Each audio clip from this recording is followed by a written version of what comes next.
ஃப்ரெண்ட்ஹுட்ஸ் மக்களுக்கு வணக்கம். இன்னைக்கு நம்மளோட நிகழ்ச்சியில யார பத்தி பேச போறோம், எத பத்தி பேச போறோம் அப்படின்னா, கொஞ்ச நாளாவே, அதாவது கொஞ்சம் வருடமாவே நெறைய நலிவடைந்த கலைஞர்கள பத்தி நாம பார்த்திருக்கோம். நெறைய பேர் வந்து ரொம்ப கஷ்டப்பட்டுகிட்டு இருக்காங்க. இதுல முக்கியமா சொல்லணும் அப்படின்னா, சாப்பாட்டுக்கே வழி இல்லாம நெறைய கலைஞர்கள் இருக்காங்க. அதுல பல பேர் வந்து இறந்தும் கூட போயிருக்காங்க. அவங்களோட இறப்பானது மிகப்பெரிய ஒரு விஷயமா கூட பேசப்பட்டது. அந்த வகையில இப்போ மறுபடியும் ஒரு நடிகர் வந்து ஒரு பரிதாப நிலையில இருக்கிறதா வீடியோ வெளியிட்டிருக்காரு. அந்த வீடியோ தான் இப்போ சோசியல் மீடியாவுல கொஞ்சம் வைரலா போய்க்கிட்டு இருக்கு.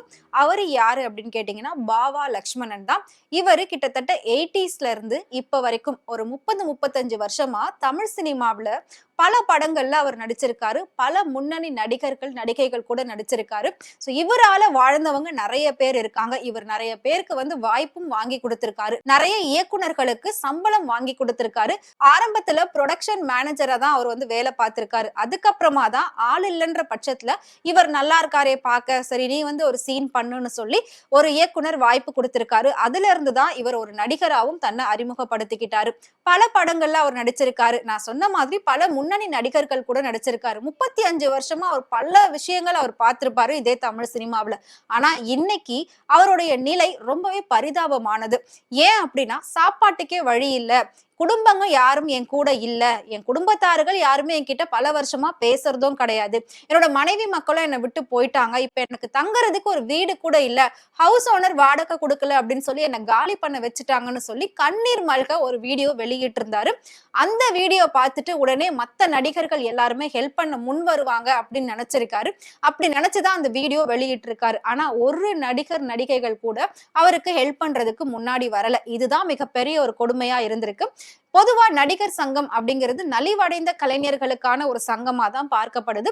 அவங்களுக்கெல்லாம் உதவி செய்யணும் அப்படின்னு சொல்லிதான் லட்சக்கணக்குல நிறைய பேர் வந்து டொனேஷன் எல்லாம் கொடுத்திருக்காங்க. பட் அந்த பணத்தெல்லாம் அவங்க பில்டிங் கட்டுறதுக்காக செலவு பண்ணிட்டு இருக்காங்களே தவிர, இந்த மாதிரி நலிவடைந்த கலைஞர்களை மீட்டெடுக்கணும் அப்படின்னு எந்த ஒரு விஷயமும் அவங்க பண்றது கிடையாது. அதுவும் பாவா லக்ஷ்மணன் பல காமெடி சீன்ஸ்ல நம்ம எல்லாரையுமே சிரிக்க வச்சிருக்காரு, ரசிக்க வச்சிருக்காரு. அந்த மாதிரி ஒரு மனுஷனை இன்னைக்கு கண்ணீர் மல்க பார்க்கும்போது கண்டிப்பா யாராலையும் தாங்கிக்கவே முடியாது. இதே மாதிரி பல காமெடி நடிகர்கள் பரிதாப நிலையில உயிரிழந்திருக்காங்க. அதுல நாம சொல்லணும் அப்படின்னா, போண்டாமணி அவர்கள் அவங்களுமே வந்து ட்ரீட்மெண்ட்டுக்கு கூட காசு இல்லாம இறந்து போனாங்க. யாருமே வந்து ஹெல்ப் பண்ணல.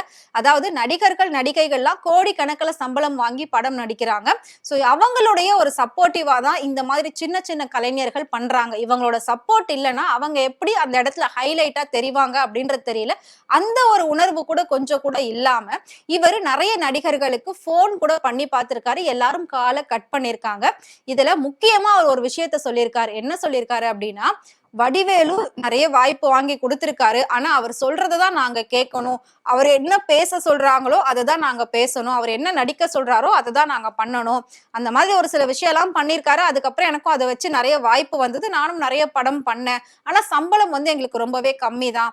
எப்படி கொடுப்பாங்க அப்படின்னா, மத்தவங்க வாங்குற சம்பளத்தை விட நாங்க வாங்குறது ரொம்ப ரொம்ப கம்மியா இருக்கும் அப்படின்ற மாதிரி சொல்லியிருந்தாரு. முக்கியமா உடம்பு சரியில்லாம ஆனதுக்கு அப்புறமா வடிவேல் கிட்ட நான் நிறைய டைம் உதவின்னு கேட்டு நான் போயிருக்கேன். ஆனா அவர் என்ன சொல்லிட்டாரு அப்படின்னா, என் ஆபீஸ் பக்கமே நீ வராத, என்னால இப்ப எதுவும் பண்ண முடியாது அப்படின்ற மாதிரி சொல்லிட்டாரு. அவர் நினைச்சா ஒரு ஊரையே வாழ வைக்கலாம். அவ்வளவு கோடிகள்ல சொத்து வச்சிருக்காரு. ஆனா யாருக்குமே பண்றதுக்கான மனசு வந்து அவர்கிட்ட கிடையாது.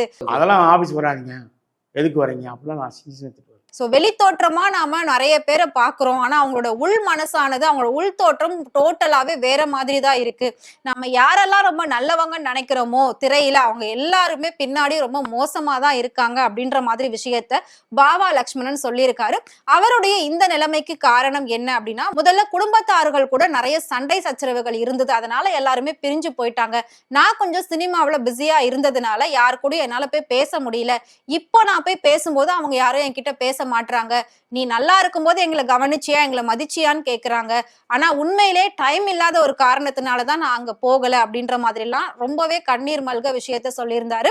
எப்படி இவர் இந்த நிலைமைக்கு வந்தாரு அப்படின்னா, ஆந்திர பிரதேசத்துல ஒரு தேர்தல் பிரச்சாரத்துக்காக இவர் போயிருக்காரு.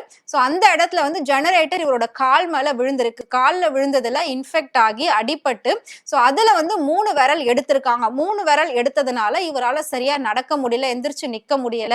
அதனால எனக்கு உட்கார்ந்து உட்கார்ந்து உடம்புல சுகர், பிபி அப்படின்னு சொல்லி நிறைய பிரச்சனைகள் வந்துருச்சு. ஸோ பட வாய்ப்புகள் எனக்கு எதுவுமே இல்ல. என்னோட மனைவி எல்லாருமே என்ன விட்டு போயிட்டாங்க. ஸோ என்ன பார்த்துக்க யாருமே ஆள் இல்ல. ரொம்ப நாளா நான் ஒரு வாடகை வீட்ல இருந்தேன். என்னால வாடகை குடுக்க முடியல. சினிமா வாய்ப்பு இல்லாம வாடகை குடுக்க முடியல. அவங்களும் என்ன காலி பண்ண சொல்லிட்டாங்க. என்கிட்ட இருந்த ஒரு சில பொருட்கள மட்டும் எடுத்துக்கிட்டு நான் வெளியில வந்தேன். அப்ப என்னோட ஒரு 20 வருட நண்பர், ஒரு சாதாரண நண்பர் தான் தங்குறதுக்கு எனக்கு அவருக்கு வீட்ல ஒரு சின்ன இடம் குடுத்து, 3 வேளை சாப்பாடு நான் போடுறேன். நீ உன்னால எவ்வளோ நாள் இங்க இருக்க முடியுமோ நீ இரு. நான் உன்ன பார்த்துக்கிறேன்னு சொல்லி என்ன இருக்க வச்சிருக்காரு. இந்த ஒரு பார்க்கிங்ல தான் நான் இருக்கேன் அப்படின்ற மாதிரி ஒரு ஓப்பன் பிளேஸ்ல அவர் வந்து ஸ்டே பண்ணியிருக்கிறதா சொல்லியிருந்தாரு. ஸோ இந்த விஷயத்த பார்த்த லெஜண்ட் சரவணன் என்ன பண்ணியிருக்காரு அப்படின்னா, பொதுவாவே லெஜண்ட் சரவணன் நிறைய ஹெல்பிங் மைண்ட் உள்ளவர் தான். ஸோ உதவி பண்ணக்கூடிய உள்ளம் கொண்டவர் தான் அவரு. அவரு நிறைய ட்ரஸ்ட் எல்லாம் வச்சிருக்காரு. ட்ரஸ்ட் மூலயமா நிறைய ஹெல்ப்பும் பண்ணிட்டு இருக்காரு. கிட்டத்தட்ட பல ஏழை குழந்தைகளை படிக்க வச்சுக்கிட்டு இருக்காரு. ஆட்டோ கார்களுக்கெல்லாம் நிறையவே ஹெல்ப் பண்ணியிருக்காரு. அதே மாதிரி சினிமாவில் யாரெல்லாம் கஷ்டப்படுறாங்களோ அவங்களுக்கும் தன்னால முடிஞ்ச உதவியை அவர் பண்ணிட்டு தான் இருக்காரு. ஸோ பாவா லக்ஷ்மணன் வெளியிட்ட இந்த வீடியோவை பார்த்த லெஜண்ட் சரவணன் என்ன பண்ணியிருக்காருன்னா, உடனே தன்னோட ரசிகர் மன்ற செயலாளரை கூப்பிட்டு இவருக்கு ஹெல்ப் பண்ணுங்க அப்படின்ற மாதிரி சொல்லியிருக்காரு. இதுல கூல் சுரேஷும் இன்க்ளூடிங். ஸோ அவரையும் கான்டாக்ட் பண்ணி சொல்லியிருக்காரு. கூல் சுரேஷ் உடனே அந்த டீமோட வந்து இவருக்கு உதவிகள் பண்ணியிருக்காங்க. ஸோ லெஜண்ட் சரவணன் 2 லட்சம் ரூபாய்க்கான செக்கை கொடுத்து அனுப்பியிருக்காரு. செக்கை கொடுத்தது மட்டும் இல்லாம அவரை முதல்ல இந்த காசை வச்சு ஒரு வீடு பார்த்து குடியேற சொல்லுங்க, அட்வான்ஸ் கொடுத்து வாடகை கொடுக்க சொல்லுங்க, அந்த வீட்டுக்கு தேவையான அத்தனை பொருட்களையும் நானே கொடுக்குறேன், பெட்டோ என்ன வேணுமோ, என்ன திங்ஸ் வேணுமோ அது எல்லாமே நான் கொடுக்குறேன் அப்படின்ற மாதிரி அவர் சொல்லி அனுப்பியிருக்காரு. ஸோ உடனே அந்த டீம் வந்து இவருக்கு இந்த ஹெல்ப்பை பண்ணியிருக்காங்க. ஸோ அதையும் அவங்க வந்து ஒரு வீடியோவா வெளியிட்டு இருந்தாங்க. இந்த அளவுக்கு வேற எந்த ஒரு நடிகர்களுக்கும் நடிகைகளுக்கும் மனசே இல்லை. எல்லாரும் கோடிகள்ல சம்பாதிக்கிறாங்க, ஆனா உதவி பண்ணணும்ன்ற மனசு கிடையாது. பொதுவா பணம் இருக்கிறவங்க கிட்ட மனம் இருக்கிறது இல்ல, மனம் இருக்கிறவங்க கிட்ட பணம் இருக்கிறது இல்ல. ஏதோ ஒரு சிலருக்கு மட்டும்தான் இது ரெண்டுமே கடவுள் கொடுக்கிறாரு அப்படின்ற மாதிரியும் சொல்லியிருந்தாங்க. சோ கூல் சுரேஷுமே நாளைக்கு எனக்கும் இதே நிலைமை தானே, எவ்வளவு படங்கள்ல நாம நடிக்கிறோம், எல்லாருக்கும் சப்போர்ட்டிவா இருக்கும், எல்லார்கிட்டயும் அடி வாங்கி நம்மள நாம தாழ்த்திக்கிட்டு ஹீரோயின்ஸை உயர்த்துறோம். நாளைக்கு எனக்கே முடியலனாலும் இப்படிதானே யாருமே ஹெல்ப் பண்ண முன்வர மாட்டாங்க அப்படின்ற மாதிரி அவரும் ரொம்பவே உணர்வு பூர்வமா பேசியிருந்தாங்க. சோ ஏற்கனவே இதுக்கு முன்னாடி முத்துக்காளை அவரும் அவரோட மனைவிக்கு ட்ரீட்மெண்ட்டுக்கு ஹெல்ப் வேணும்ன்ற மாதிரி கேட்டு வீடியோ போட்டிருந்தாரு. அதுக்கப்புறம் அவங்க மனைவி இறந்து போயிட்டாங்க. சோ இந்த மாதிரி பல கலைஞர்கள் இருந்துட்டு இருக்காங்க. அந்த வழியில இப்போ பாவா லக்ஷ்மணனும் அதே மாதிரி ஒரு நிலைமையில இருந்துட்டு இருக்காரு. சோ கூல் சுரேஷ் இப்பவும் என்ன சொன்னாரு அப்படின்னா, நடிகர்கள் நடிகைகள் நீங்க நல்லா சம்பாதிச்சுட்டு போங்க, நல்லா இருந்துட்டு போங்க, இயக்குனர்கள் எல்லாருமே. ஆனா ஒரு சில கலைஞர்களுக்கு வாய்ப்பு கொடுங்க. அட்லீஸ்ட் வாய்ப்பு கொடுத்தா அதை வச்சு அதுல வர பணத்தை வச்சு அவங்களால வாழ முடியும். அது கூட நீங்க கொடுக்க மாட்டீங்க. எல்லாரையும் புதுசா எடுத்துக்கிட்டீங்கன்னா அப்ப பழைய கலைஞர்கள்லாம் என்ன பண்ணுவாங்க, எங்க போவாங்க? இவரு 30-35 வருஷமா இதே தமிழ் சினிமாவில இருந்திருக்காரு. அவரை இப்படி தூக்கி போடுறது சரியில்லை அப்படின்ற மாதிரி கூல் சுரேஷ் பேசியிருக்காரு. சோ அதுலயும் முக்கியமா பாவா லக்ஷ்மணன் இன்னொரு விஷயத்த சொல்லியிருக்காரு. கேப்டன் விஜயகாந்த் மட்டும் இப்ப இருந்திருந்தா எந்த கலைஞர்களும் கஷ்டப்பட்டிருக்கவே மாட்டாங்க. கண்டிப்பா அவர் வந்து இன்னைக்கு தமிழ் சினிமாவை வேற லெவல்ல கொண்டு போய் நிறுத்திருப்பாரு. நாங்கெல்லாம் சூப்பரா இருந்திருப்போம். அதே மாதிரி சின்ன கலைவாணர் விவேக் அவருமே பாத்தீங்கன்னா எங்களுக்கெல்லாம் நிறைய உதவி பண்ணிருக்காரு. எப்பவாவது என்கிட்ட ஏதாவது காசு இல்லைன்னு நான் தோணுச்சுன்னா உடனே நான் கால் பண்ணி கேட்டா எனக்கு காசு போடுவாரு. மயில்சாமி, ராஜா, இந்த மாதிரி எல்லாருமே எனக்கு உதவி பண்றவங்க. ஆனா அவங்க யாருமே இப்ப உயிரோட இல்ல அப்படின்னு சொல்லி ரொம்ப வருத்தத்தோட சொல்லியிருக்காரு. இன்னொன்னு என்ன அப்படின்னா, super good films RB Choudary. So இவரோட ப்ரொடக்ஷன்ல நான் நிறைய ஒர்க் பண்ணிருக்கேன், மேனேஜரா இருந்திருக்கேன், நிறைய கஷ்டப்பட்டிருக்கேன். அந்த ப்ரொடக்ஷன்ல நிறைய பேருக்கு வாய்ப்பு வாங்கி கொடுத்திருக்கேன், சம்பளம் வாங்கி கொடுத்திருக்கேன், எல்லா விஷயமும் நான் பண்ணிருக்கேன். ஆர்பி சௌத்ரி சார் இருந்திருந்தா கண்டிப்பா எனக்கு நேரம் ஏதாவது ஹெல்ப் பண்ணிருப்பாரு. ஜீவா சார் இதை பார்த்துட்டு முடிஞ்ச ஹெல்ப் எனக்கு பண்ணணும் அப்படின்ற மாதிரி வந்து நிறைய கோரிக்கைகள் வச்சிருக்காரு. ஏன்னா அந்த ப்ரொடக்ஷன்ல நான் நிறைய ஒர்க் பண்ணிருக்கேன் அப்படின்னு வந்து சொல்றாரு. இதுல முக்கியமா நீங்க எல்லாருமே ஒரு விஷயத்த கண்டிப்பா யோசிப்பீங்க. ஏன் கேபிஒய் பாலா தான் இந்த மாதிரி இருக்கிறவங்கள உடனே தேடி போய் ஹெல்ப் பண்ணுவாரே அப்படின்னு யோசிப்பீங்க.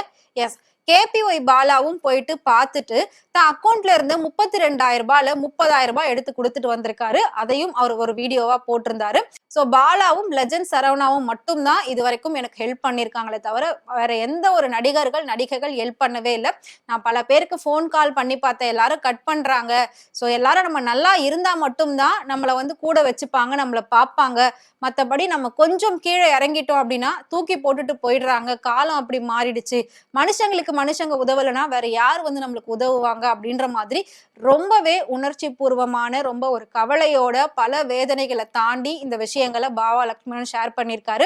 ஸோ அவரோட இந்த நிலைமை வேற எந்த ஒரு நடிகர்களுக்கும் வரவே கூடாது.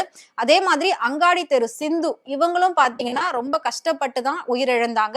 நோயால ரொம்ப கஷ்டப்பட்டாங்க. அதுக்கு ட்ரீட்மெண்ட்டுக்கு காசு இல்லைன்னு கஷ்டப்பட்டாங்க. அதே மாதிரி நடிகர் அபிநய், ஸோ அவருமே வந்து ரொம்ப கஷ்டப்பட்டு தான் இறந்து போனாரு. இந்த மாதிரி இருக்கக்கூடிய கலைஞர்களை மீட்டெடுத்து அவங்களுடைய வாழ்வாதாரத்துக்கு ஏதாவது ஒரு வழி பண்ணணும் தமிழ் சினிமாவில் அப்படின்ற மாதிரி தான் பல பேர் வந்து கோரிக்கைகள் வச்சிருக்காங்க. இதுல முக்கியமான ஒரு விஷயம் என்னன்னா, பாவா லட்சுமணன் பல காமெடிகள் பண்ணியிருக்காரு, பல முன்னணி நடிகர்கள் கூடவே வந்து நடிச்சிருக்காரு. பட் மறக்க முடியாத அவரோட ஒரு காமெடி அப்படின்னா வாமா மின்னல் அப்படின்னு கூப்பிடுவாரு. ஸோ அந்த கேரக்டர் நம்மளால கண்டிப்பா மறக்கவே முடியாது. மாமா மின்னல். சோ அந்த ஒரு டயலாகையும் நம்மளால மறக்கவே முடியாது. சோ இவருடைய இந்த நிலைமை இதுக்கப்புறம் வேற எந்த ஒரு கலைஞர்களுக்கும் வரவும் கூடாது. சோ இவருடைய இந்த பரிதாப நிலைமையை பார்த்து இதுக்கப்புறமாவது ஏதாவது நடிகர்கள் நடிகைகள் அவருக்கு உதவி செய்ய முன் வரணும் அப்படின்னு சொல்லி வேண்டுகோளும் வச்சிருக்காரு. ஒருத்தர் உயிரோட இருக்கும்போது நாம உதவி பண்ணல அப்படின்னா அவங்க இறந்ததுக்கு அப்புறமா ஒரு 2 நிமிஷம் அஞ்சலி செலுத்துறதுல என்ன இருக்கு, அவ்வளவு ஒரு போலியான நாடகம் எதுக்கு அப்படின்னா பல பேர் பல விதமா பேசிக்கிட்டு வராங்க. சோ பாவா லட்சுமணன் பல வருஷமா நாமள சிரிக்க வச்சிருக்காரு, சினிமாவை ரசிக்க வச்சிருக்காரு. இதுல முக்கியமான ஒரு விஷயம் என்ன தெரியுமா? அலைகள் ஓய்வதில்லை படத்துல இவர் ஹீரோவா பண்ண வேண்டியது. சோ அந்த வாய்ப்பு தான் கார்த்திக்கு போனது. சோ கார்த்திக்கும் அந்த படத்துக்கு அப்புறமா தான் பல படங்கள் அவர் ஹீரோவா பண்ணியிருந்தாரு. ஒருவேளை அந்த படத்துல பாவா லட்சுமணனே பண்ணியிருந்தாரு அப்படின்னா இன்னைக்கு அவரோட லெவல் கண்டிப்பா வேறையா தான் இருந்திருக்கும் அப்படின்ற மாதிரி ஒரு விஷயத்தையும் ஷேர் பண்ணியிருந்தாரு. சோ அவ்வளவு பெரிய ஒரு முன்னணி நடிகரா இருந்திருக்காரு. இன்னைக்கு இப்படி ஒரு நிலைமைக்கு தள்ளப்பட்டிருக்காரு. சோ நடிகர்கள் நடிகைகள் யாரா இருந்தாலும் உங்களால முடிஞ்ச உதவியை உங்க கூட ஒர்க் பண்ணவங்களுக்கு செய்யுங்க அப்படின்னு தான் எல்லாருமே சொல்லிட்டு இருக்காங்க. பாவா லட்சுமணனை பத்தி நீங்க என்ன நினைக்கிறீங்க? அவரு உங்களுக்கு பிடிக்கும் அப்படின்னு நினைச்சீங்கன்னா மறக்காம கமெண்ட்ல சொல்லுங்க. இதே மாதிரி சினிமா அப்டேட்ஸ் தெரிஞ்சுக்கணும் அப்படின்னு நினைச்சீங்கன்னா மறக்காம ஃப்ரெண்ட்வுட் சேனலை ஃபாலோ பண்ணிக்கோங்க.